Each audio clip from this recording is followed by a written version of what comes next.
Bismillahirrahmanirrahim. Assalamualaikum warahmatullahi wabarakatuh. Nama saya Muhammad Fidian Sari. NIM saya 21011048. Saya ingin menjelaskan tentang rangkuman materi pertemuan agama Islam, yaitu adanya hakikat iptek dalam pandangan Islam. Menurut ilmu pengetahuan teknologi dan seni adalah lapangan kegiatan terus menerus dikembangkan dalam peradaban muslim. Hal ini dikarenakan penemuan-penemuan iptek seperti telekomunikasi, transportasi informasi dan lainnya telah memudahkan kehidupan, memberikan kesenangan dan kenikmatan sehingga kebutuhan-kebutuhan jasmani tidak sukar lagi pemenuhannya. Di sisi lain, penguasa dan pengembang iptek ini tanpa mengaitkan dengan nilainya agama hanya akan menciptakan intelektual yang miskin ekstensi dari moralitas akhlak yang mulia. Terus ada juga tentang kewajiban menuntut ilmu, mengembangkan, dan mengamalkannya. Nabi Shallallahu Alaihi Wasallam menegaskan dalam hadis yang terkenal sebagai berikut. Dari Anas bin Malik, ia berkata, Rasulullah bersabda, menuntut ilmu adalah kewajiban bagi setiap muslim, dan orang yang meletakkan ilmu bukan pada ahlinya, seperti seorang yang mengalungkan mutiara, intan, dan emas ke leher babi. Berdasarkan hadis tersebut, di atas mengandung pengertian bahwa mencari ilmu itu wajib bagi setiap muslim.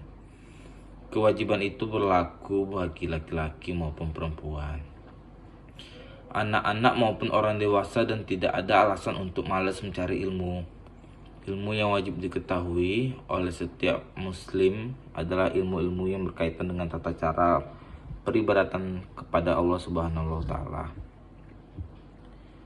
Sedangkan ibadah tanpa ilmu akan mengakibatkan kesalahan-kesalahan, dan ibadah yang salah tidak akan dapat diterima oleh Allah Subhanahu wa taala. Secara khusus, Nabi Shallallahu Alaihi Wasallam juga menjamin bahwa orang yang berilmu dan ilmunya tersebut bermanfaat bagi orang lain, maka pahalanya akan terus mengalir walau orang bersangkutan telah meninggal dunia. Dari Abu Hurairah bahwa Rasulullah Shallallahu Alaihi Wasallam bersabda, apabila salah seorang manusia meninggal dunia, maka terputuslah segala amalannya kecuali 3 perkara: sedekah jariah, ilmu yang bermanfaat baginya, dan anak soleh yang selalu mendoakannya. Al-Ghazali berkata, ilmulah yang membedakan manusia dari binatang. Dengan ilmu ia menjadi mulia bukan dengan kekuatan fisiknya, sebab dari sisi ini unta jauh lebih kuat, dan bukan kebesaran tubuhnya, sebab gajah pasti melebihinya. Juga bukan dengan keberaniannya, sebab serigala lebih berani darinya. Manusia diciptakan hanya untuk ilmu. Dan ada juga tentang etika, pengembangan, dan penerapan iptek dalam pandangan Islam. Pentingnya akhlak Islam bagi pengembangan ilmu untuk menjaga agar ilmu ini tidak menjadi penyebab bencana. Untuk tidak menjadi penyebab bencana bagi kehidupan manusia dan kerusakan lingkungan serta kehancurannya di muka bumi ini. Semakin tinggi teknologi yang mereka kembangkan, semakin canggih persenjataan yang mereka miliki. Semua itu hanya mereka tujukan untuk memuaskan hawa nafsu mereka, tanpa mempertimbangkan dengan baik kewajiban mereka terhadap orang lain dan akhlak orang lain. Berdasarkan perlunya akhlak Islami di atas, peran Islam menjadi keniscayaan dalam pengembangan iptek, yaitu diantaranya: pertama, menjadikan akidah Islam sebagai paradigma ilmu pengetahuan. Paradigma inilah yang seharusnya dimiliki umat Islam, bukan paradigma sekuler seperti yang ada sekarang. Paradigma Islam ini menyatakan bahwa akidah Islam wajib dijadikan landasan pemikiran, kaidah fikriyah, bagi seluruh bangunan ilmu pengetahuan. Ini bukan berarti menjadi akidah Islam sebagai sumber segala macam ilmu pengetahuan, melainkan menjadi standar bagi segala ilmu pengetahuan. Maka ilmu pengetahuan yang sesuai dengan akikah Islam adat diterima dan diamalkan. Sedang yang bertentangan dengannya wajib ditolak dan tidak boleh diamalkan. Kedua, menjadikan syariah Islam sebagai standar bagi pemanfaatan iptek dalam kehidupan sehari-hari. Standar atau kriteria inilah yang seharusnya digunakan umat Islam. Ke standar manfaat seperti yang ada sekarang. Standar syariah ini mengatur bahwa boleh tidaknya pemanfaatan iptek. Didasarkan pada ketentuan halal haram, umat Islam boleh memanfaatkan iptek jika telah dihalalkan oleh syariah Islam. Sebaliknya, jika suatu aspek iptek telah diharamkan oleh syariah, maka tidak boleh umat Islam memanfaatkannya, walaupun ia menghasilkan manfaat sesaat untuk memenuhi kebutuhan manusia. Integrasi. Selanjutnya ada tentang integrasi Islam dan ilmu pengetahuan. Al-Quran merupakan wahyu dari Allah Subhanahu wa Ta'ala yang berisi petunjuk bagi manusia. Ajaran-ajaran disampaikan secara variatif serta dikemas sedemikian rupa. Ada yang berupa informasi, perintah, dan larangan. Dan ada juga yang dimodifikasi dalam bentuk deskripsi kisah-kisah yang mengandung ibrah, yang dikenal dengan istilah ayat-ayat qauliyah dan ayat-ayat kauniyah. Pada bab ini, membahas ayat-ayat qauliyah dan ayat-ayat kauniyah yang Allah berikan kepada manusia secara indrawi lewat penelitian dan observasi untuk mengungkap gejala-gejala fenomena kauniyah. Di dalam Al-Quran, Allah menjelaskan kekuasaannya dengan contoh-contoh kebenaran alam ini agar kita semua dapat mengetahui dengan jelas siapa yang menciptakan alam semesta ini dan siapa yang berhak kita sembah semestinya. Karena kita sebagai ciptaannya. Dalam pembahasan ini hanya sedikit akan menjelaskan dan membuktikan bahwa alam semesta ini memang hanya Allah yang menciptakan. Dan agar kita mengetahuinya apa sebenarnya tujuan Allah menurunkan Al-Quran yang telah memberikan contoh-contoh mengenai alam semesta ini. Secara garis besar, Allah menciptakan ayat dalam dua jalan keduanya saling menegaskan dan saling terkait satu sama lain. Hal ini membuktikan bahwa kemampuan manusia untuk memahami keduanya adalah keniscayaan.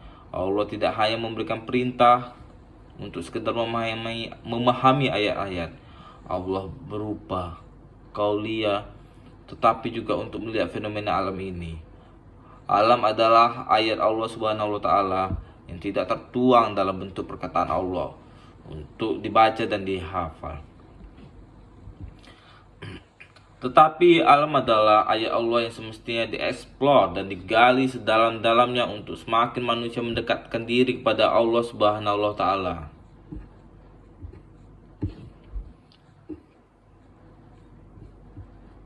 Selanjutnya kita berlanjut kepada paradigma pengembangan iptek.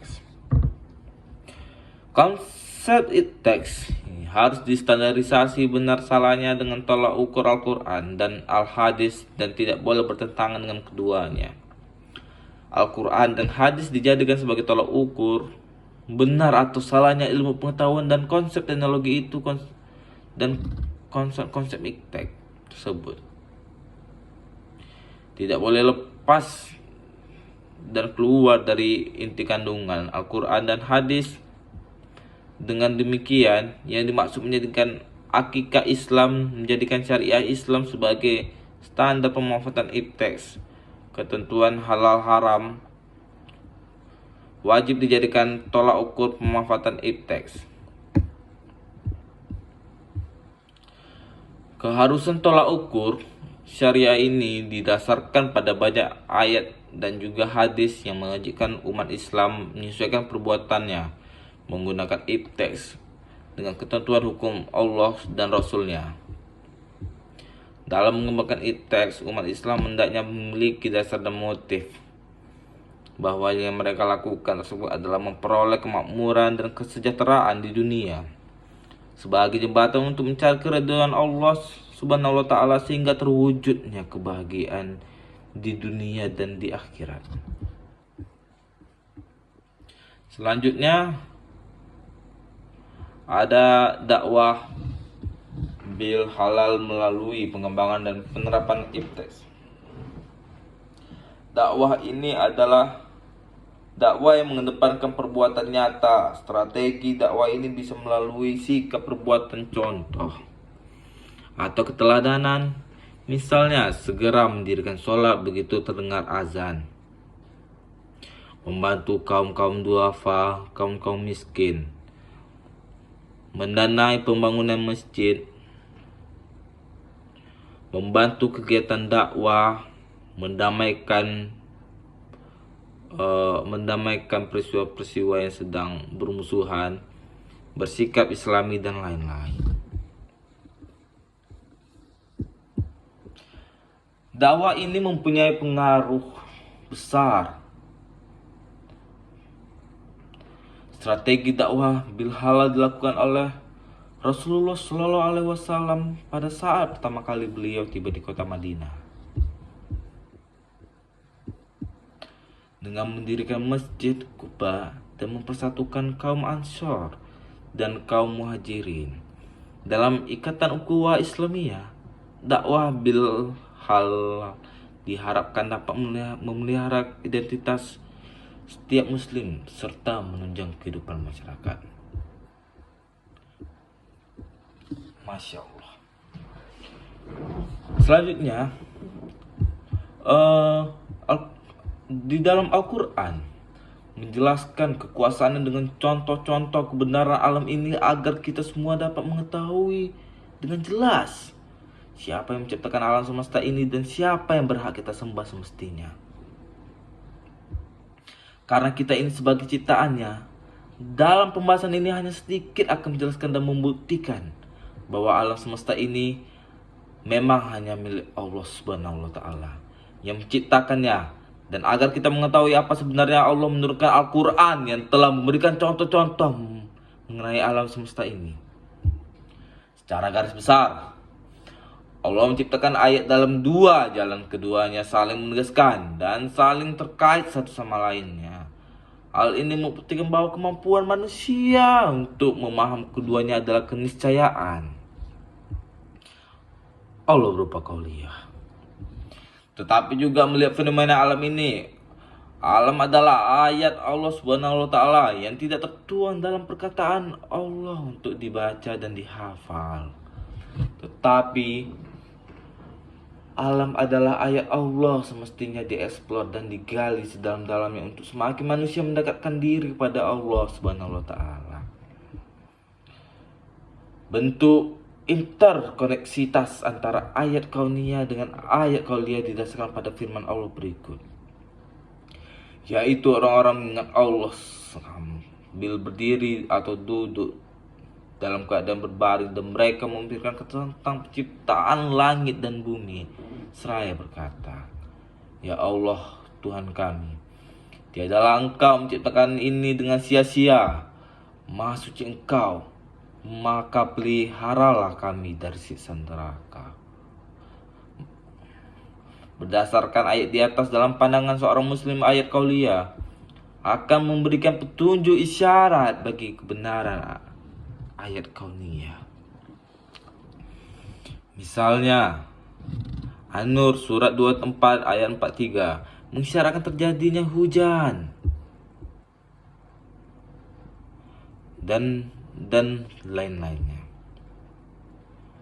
Dan kita juga ada Quran surah Al-Bayyinah ayat 5. Padahal mereka tidak disuruh kecuali supaya menyembah Allah dengan memurnikan ketaatan kepadanya dalam menjalankan agama yang lurus, dan supaya mereka mendirikan sholat dan menunaikan zakat, dan yang demikian itulah agama yang lurus. Demikianlah rangkuman agama Islam yang saya terangkan. Demikianlah, wabillahi taufiq wal hidayah. Wassalamualaikum warahmatullahi wabarakatuh.